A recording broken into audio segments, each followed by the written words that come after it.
National security expert Rebeccah Heinrichs joins me now. Rebeccah, can you bring us any optimism about these ceasefire talks? Well, I can say that the pessimism, I think, is premature, at least, Stuart. So I think right now what the Trump administration is very focused on, it's not just that they need this rump regime to comply with a ceasefire. What the Trump administration is communicating is that the U.S. side is at least going to recognize a ceasefire for some time because our allies do not want to be co-combatants in this war. And we need to be convincing our allies to escort ships through the Strait of Hormuz, Stuart. So I think this is really about an immediate opening of the Strait, and that really relies on the confidence of our allies and these insurance companies to get moving. So I think that's the priority. We'll see how these talks go in Pakistan over the next couple of days. I'm not very optimistic that we're going to have any breakthroughs there.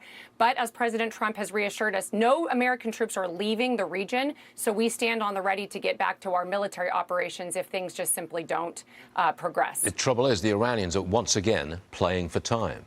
Time is their weapon. The Straits of Hormuz are their weapon. The longer it drags on, the longer they're closed, the more impact on the global economy. They're playing for time very successfully, it looks like.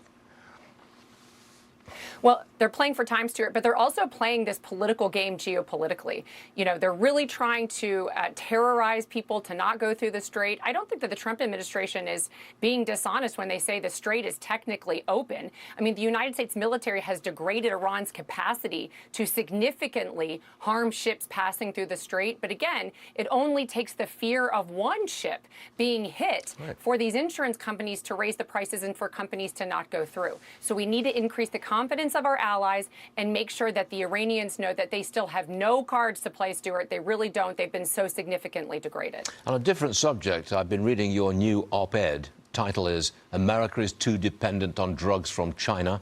The worst case scenario could be disastrous.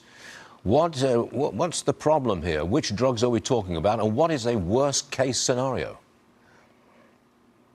Well, Stuart, what I'm mostly concerned about are prescription drugs, things that everyday Americans need, to antibiotics, things that we need for our kids, asthma medication, all sorts of weight loss drugs, Stuart, diabetes drugs, just like when we think of rare earth minerals that we are so dependent on inside China. China is increasingly taking up a massive global chunk of our necessary pharmaceuticals. We saw during the early days of the coronavirus pandemic that a state-run newspaper from China hinted at China shutting down our ability to have our key antibiotics during a pandemic.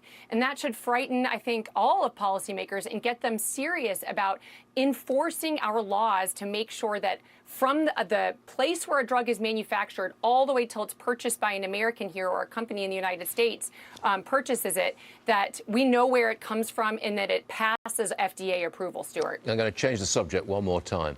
President Trump met with NATO Chief Mark Rutte yesterday. The president reportedly wants to remove troops from NATO countries who were not helpful during the war. Okay, will NATO help clear the Strait? Have we gotten any agreement on that from them? Well, I think it's important to differentiate between NATO, the Atlantic, political military alliance versus individual European states that are inside NATO. There's really been one country that's been the most problematic for the United States, and it's Spain within NATO. But Germany has been very helpful in terms of our own access to basing. We're operating out of Germany, operating out of the UK now after some preliminary hesitations there and getting things kind of lined up on the UK side. So we are using European nation states, and they are helping sort of privately behind the scenes.